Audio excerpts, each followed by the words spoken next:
Shot clock to 7. Here's Kobe. Now he makes that, Marv. That's a tough shot. In game 4.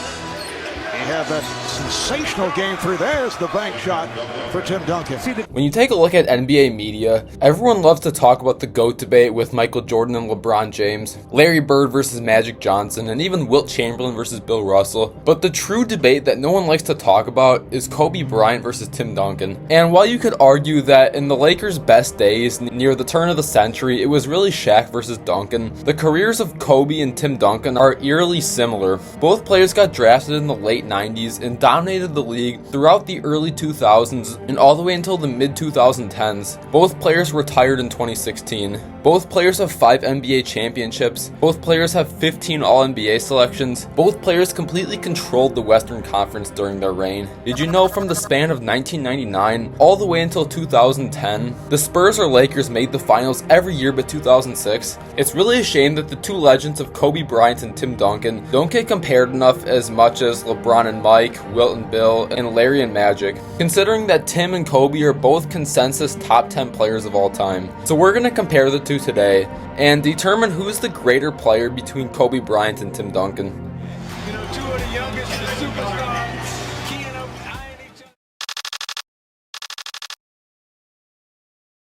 First things first, let's take a look at the basic stats of the two legends. I'm talking about the things that show up in the box score, so points, assists, rebounds, steals, blocks, field goal percentage. When looking at these box score stats from Tim and Kobe, Kobe beats Duncan out in points per game, assists, and steals. The Mamba took about 5 more shots a game than the big fundamental, while also shooting better from 3-point range and from the charity stripe. Tim Duncan, on the other hand, beats Kobe out in rebounds per game, blocks per game, and was generally more efficient from the field during his career. Now, unfortunately, this is where most NBA fans would stop this debate, throw in a required comment about how Kobe was carried by Shaq in his first 3 rings, and how drying paint is more entertaining to watch than Tim Duncan, and you pretty much have the Kobe versus Duncan debate in a nutshell. The stats are nice, but they can only tell us so much. They don't truly tell us who was the more impactful player, who was more effective, and who contributed more to winning, and that's exactly where advanced stats come into play. The numbers that do just that. They show us real impact and production on the court. So looking at the advanced numbers, it becomes pretty clear that Tim Duncan dominates this field. The man has the higher player efficiency rating, a more efficient true shooting percentage, more win shares, defensive win shares, and win shares per 48. The big fundamental also trumps Kobe in offensive, defensive, and standard box plus minus, along with the value over replacement score. The only thing the Black Mamba comes out on top with here is offensive win shares with 122.1 for his whole career. Now, I'm sure you guys are familiar with Kobe Bryant's 2005 and 6 season, the year where he had 81 points against the Raptors. In 2006, Kobe averaged 35.4 points, 5.3 rebounds, 4.4 assists, 1.8 steals, and 0.4 blocks, a combined number of 47.4, a stat line that most NBA players could only dream of putting up. And we're going to call this combined metric of points, rebounds, assists, steals, and blocks a player's season score. When looking at the season scores of Kobe and Tim combined, Kobe's 2006 season of 47.4 places as the best season of the two statistically. Kobe also has the second best season in 2003. He has 3 of the 4 best, 4 of the 6 best, and 6 of the 9 best individual seasons of the two. This is what all 39 seasons compare to look like. And to really give you guys an idea of the player's peak versus longevity, these numbers are better visualized on the chart like this, making it pretty clear that Kobe throughout most of the later 2000s and early 2010s was the better player, or at least putting up the better stats, while Tim Duncan dominated earlier in the two players' reigns in the league near the late 90s and early 2000s. But we have so much more to unpack in this discussion.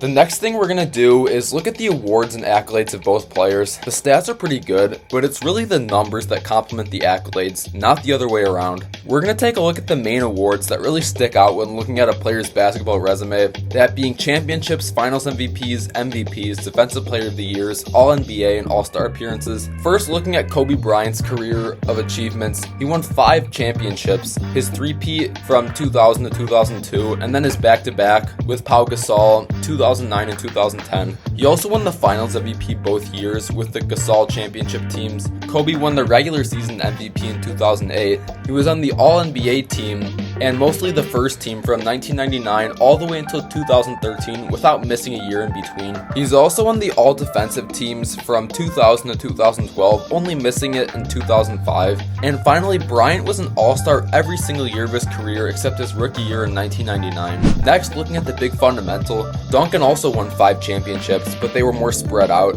Fun fact, Tim Duncan is the only player to win a championship in 3 separate decades. Duncan won in 1999, 2003, 2005, 2007, and 2014. He won the Finals MVP in his first 3 championships. Duncan won the regular season MVP in 2002 and 2003. He was an All-NBA player every single year except 2011, 12, 14, and 16. Same with the all-defensive teams. And finally, Timmy was an All-Star for 15 of his 19 seasons he played. When comparing the 2 basketball resumes against each other, it looks a little something like this. Both legends tie for 5 championships. Duncan edges out Kobe for MVPs and Finals MVPs. Both legends have 15 All-NBA teams. However, more of Kobe's were first teams than Duncan. Duncan beats out Kobe for more all-defensive selections, while Bryant has more all-star appearances. And for the extra bonus, Tim Duncan has a Rookie of the Year that Kobe doesn't, while Bryant has 2 scoring titles that Duncan couldn't get. And sadly, neither of the 2 legends won Defensive Player of the Year. So while both players have a very similar resume of accolades, I would give the slight edge to Tim Duncan in the awards department. The extra MVP and Finals MVP is huge and puts him over the hump for me.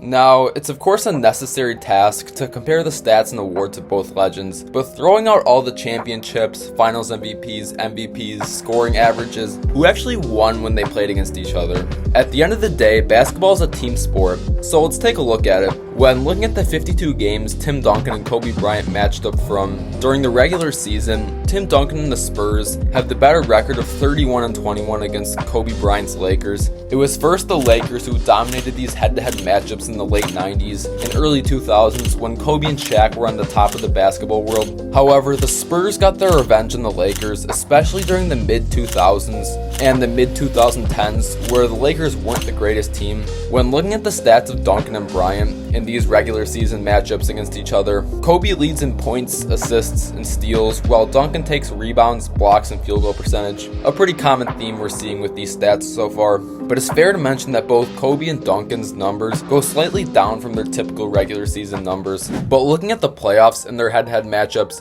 Kobe and the Lakers actually have the better record here at 18-12. Their first encounter in the playoffs was in 1999, where LA and San Antonio matched up in the second round. The series was quite embarrassing for the pre-3-peat Kobe and Shaq Lakers, getting swept in 4 games. Tim Duncan had a dynamite series, averaging 29 points, 11 boards, and 2 blocks, while shooting 51% from the field. Duncan also held Shaq to just 23 points a game.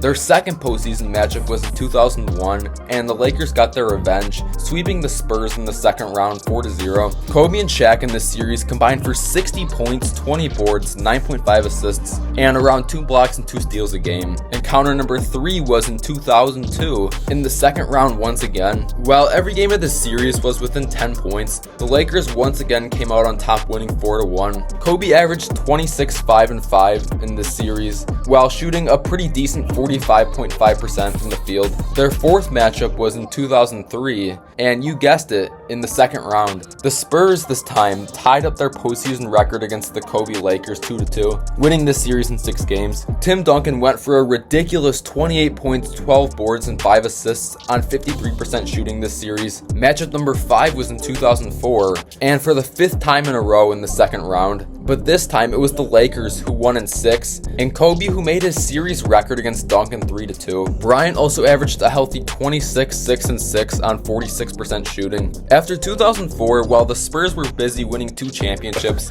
the Lakers the next 3 seasons failed to make it outside of the first round. The Smush Parker and Kwame Brown days were tough for the Lakers. It wasn't until 2008 where the Spurs and Lakers had the next matchup. This time it was in the conference finals, and the Lakers won this series in 5 games to go to the finals. And this was the last time Kobe and Tim matched up in the playoffs. The Lakers and Spurs, though, did play one more series against each other in 2013, but Kobe was injured, and the healthy Spurs won this series in 4 games. For the majority of the Lakers versus Spurs matchups in the late 90s, through the 2000s, it was mostly the Lakers who got the better of the Spurs. Kobe in his career won 4 playoff series against Duncan while only losing 2. When looking at their playoff stats, both players significantly elevated their play. Kobe bumped up his scoring to 28 a game, averaging around 6 boards, 5 assists, and 1.4 steals. Tim Duncan also bumped up his numbers, scoring over 25 a night in the postseason, grabbing near 14 rebounds a game, and blocking 2.3 shots. And both legends actually shot the same field goal percentage, shooting 47.3%. But I think we still need some more context regarding the firepower both Kobe and Duncan had with them.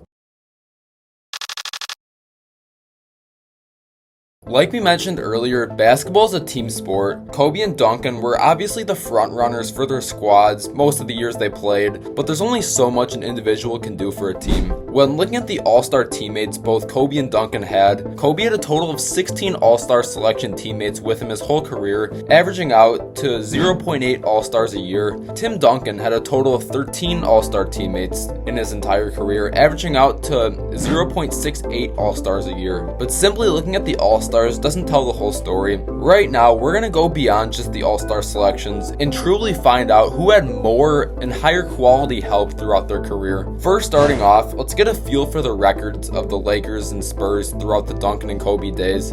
On this chart, we have the amount of team wins on the y-axis and the year it was on the x-axis. The one thing that popped out at me on this chart was how consistently good the Spurs were throughout Duncan's entire NBA timeline. Adjusting the win counts for 1999 in 2012, the Spurs never had a season below 50 wins with Tim Duncan on the roster. Kobe and the Lakers, on the other hand, are quite the opposite, having really high peaks near the turn of the century and around 2009-2010, but the Lakers, unlike the Spurs, had some really bad years, like the Kwame Brown days and the D'Lo and Jordan Clarkson days. Duncan and the Spurs never had any of these dips, but this only shows how good the teams were and doesn't actually show us how good the stars actually were. Right here, we have almost the same chart, but replace team wins for win shares, which shows how many of the team wins a player is hypothetically responsible for. As we can see, Tim Duncan was by far the more impactful player in the 90s and early 2000s. It wasn't until around 2006 and later where it flopped and Kobe was bringing in more wins for his team than Duncan.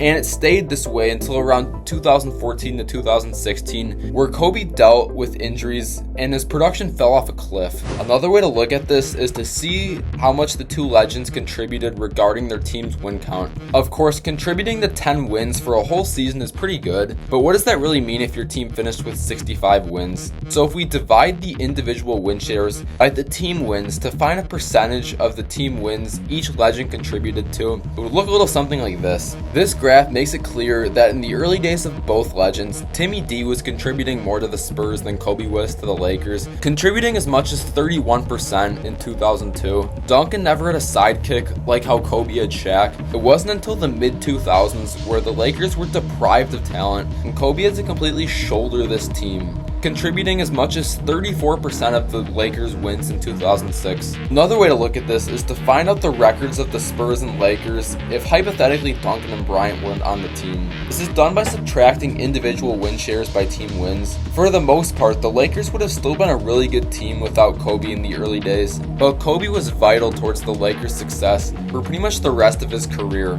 Without him in the mid-2000s, the Lakers would have been below 30 wins for multiple seasons. And opposite to Kobe, the Spurs wouldn't really have been that bad without Duncan. The Spurs really had solid rosters throughout all of Duncan's career, always having NBA legends around him like David Robinson, Tony Parker, Manu Ginobili, and Kawhi Leonard. I mean, the Spurs would have still won around 62 games without Duncan in 2016. Most NBA seasons, the best team doesn't even break 60 wins. So if these four graphs show us anything, it's how much help Kobe had early on in his career and how little help he had after Shaq. While Tim Duncan's ride was a lot more smooth, having pretty consistent help throughout his career, leading to more of a diversified portfolio of winning. But there's still one more perspective we have to look at.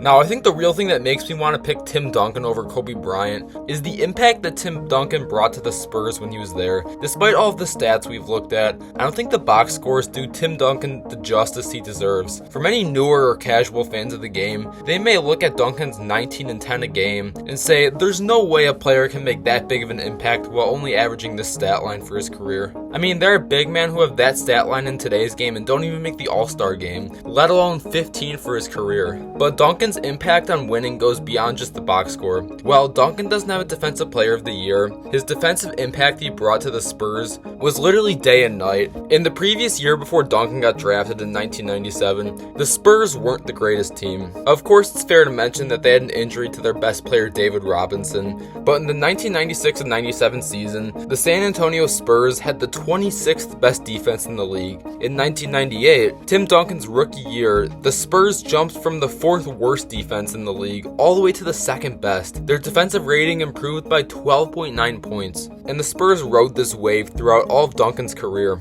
San Antonio from 1998 to 2016 were the best defensive team in the league 6 times of Duncan's 19 years, and only placed outside of the top 3 league-wide 4 times in his career. Duncan and the Spurs are the definition of consistency. Like we mentioned, Tim Duncan in his entire 19-year career never missed the playoffs once, and I don't think you realize how impressive that is. Let's compare this to some players that are generally ranked above him all time. Michael Jordan made the playoffs every single year except his 2 Wizard years, but there's some context required here. During his first 3 years with the Bulls in the mid-80s, the NBA was going through an expansion and only had around 23 to 25 teams in the league. Add that to the fact that there were still 16 teams that made the playoffs every year, and you have the Bulls who had losing records in Mike's first 3 years, and a record as low as 30 and 52 still making the playoffs. LeBron made the playoffs every single year, but his first 2 years in the league, 2019 and 2022. Kareem Abdul-Jabbar made the playoffs every year of his 20-year career, except 1975, his last year with the Bucks, and 1976 with the Lakers. And it's only fair to mention that the Bucks and Lakers were both dealing with injuries those years. Magic Johnson and Larry Bird both actually have never missed the playoffs in their career, but their NBA timelines were significantly shorter than Duncan's. Looking at other players that are still regarded as NBA legends and played longer than 15 years in the league, Dirk Nowitzki missed the playoffs his first 2 years, his last 3 years, and in 2013. Steph Curry spent the better part of his early career missing out on the playoffs, missed a couple of years in between rings 3 and 4 because of injuries, and finally missed out this year.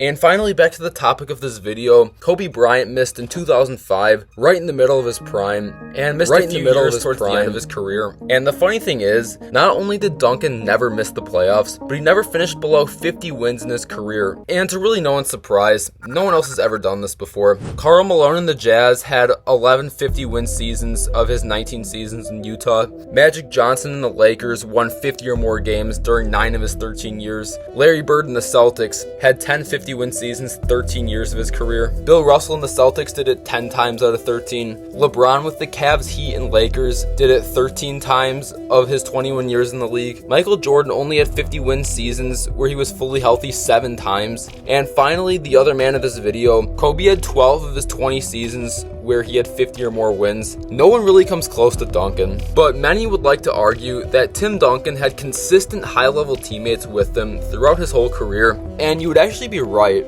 The truth is that Tim Duncan never had some of the gut-wrenching, god-awful rosters that Kobe had to put up with for certain years of his career. Tim Duncan had David Robinson towards the beginning of his career, had a prime Tony Parker and Manu Ginobili towards the mid-2000s going into the early 2010s, and finally had a young and hungry Kawhi Leonard that wasn't getting injured every second he touched the basketball. I think the area of time where Tim Duncan really had to do a lot of the legwork for the Spurs was around the time between 2001 and 2004. This was a unique time for San Antonio where their former superstar David Robinson was getting old, getting into his mid and upper 30s, and his numbers were really starting to taper off. And at the same time, the Spurs were in the middle of drafting their core for the next foreseeable decade. So guys like Tony Parker and Manu Ginobili either weren't on the team yet or were very young and underdeveloped. Along with this, even during the years of Tim Duncan and the Spurs, David Robinson was still not the same player he was in the early to mid 90s. His numbers and production were down significantly near the turn of the century. From the day that Tim Duncan got drafted into the Spurs organization, he's been the leader of this team. You can't say the same thing about Kobe Bryant with the Lakers. Tim Duncan never had a sidekick quite like Shaq. Kobe, unlike Duncan, spent his first 6 to 7 years not being the best player on the floor for his team.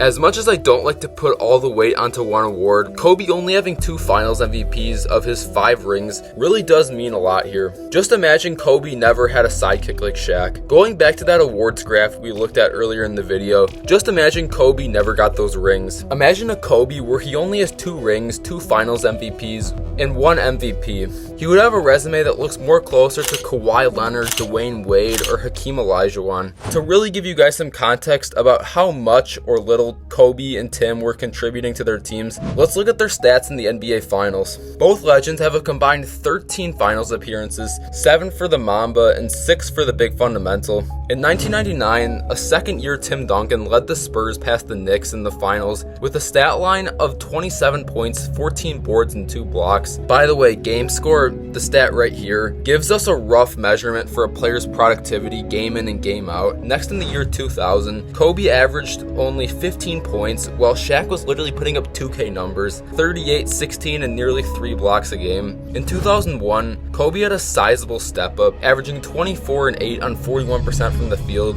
Shaq had a stat line like this. In 2002, a 23-year-old Kobe had a really good series, averaging 27 points on 51% shooting, but not to sound like a plain old hater, but the stat line pales to Shaq's. Next, in 2003, Tim Duncan averaged a very healthy 24, 17, 5, and 5 frickin' blocks a night. 2004 is a series that most Kobe fans want to forget about. 22 points a game on a pitiful 38% shooting. 2005 is probably the worst big-time performance from a prime Tim Duncan, clearly getting slowed down by Ben Wallace and the Pistons, averaging 20 and 14 on 42% shooting. In 2007, Duncan only averaged 18 and 11 on 44% shooting, while Tony Parker, the Finals MVP, had a stat line like this. In 2008, where the Celtics beat the Lakers, Kobe had a mediocre stat line of 25, 5, 5, and 40% shooting. But in 2009 against the Magic, Kobe had a way better series, averaging 32, 5, 7, and 43% shooting. In 2010, where Kobe got his revenge on the Celtics, he averaged near 29 points a game and still struggled with his efficiency.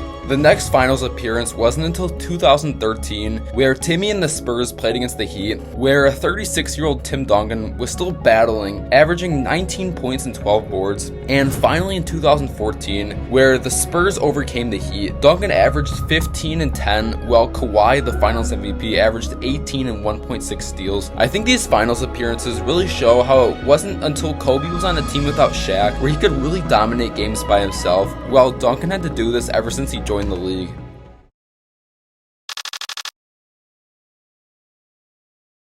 The debate of Kobe Bryant versus Tim Duncan is a debate of scoring dominance versus defensive dominance, pride versus humility, small market versus big market, flashiness versus the fundamentals, consistent dominance over multiple decades versus spurts of dominance. It really should be no question about who I chose if you've actually been watching this whole video. Like I touched upon in the Bill Russell versus Wilt Chamberlain video, which you guys should check out by the way, the debate of Kobe versus Duncan represents who's the better versus who's the greater player. Being better refers to your skills, abilities, and natural talents as a basketball player. Greatness refers to your basketball legacy you left behind, the awards and achievements you accumulated, the way you led your team to success, and the impact you had on the court. Kobe Bryant is definitely the better basketball player. There's no one who mastered their craft quite like Kobe, one of the most skilled and polished players the league has ever seen. Tim Duncan, in my eyes, is the greater basketball player, the more accomplished individual, and the more impactful player towards consistent winning. The brand of basketball that Tim pioneered for 2 decades for San Antonio is simply something that's impossible to replicate. So if I were to make a top 10 list, which you should go check out by the way, I would place Tim Duncan above Kobe Bryant all time. So I hope you guys enjoyed this video. If you have any other suggestions of player versus player debates or other video ideas I should do, leave them in the comments down below.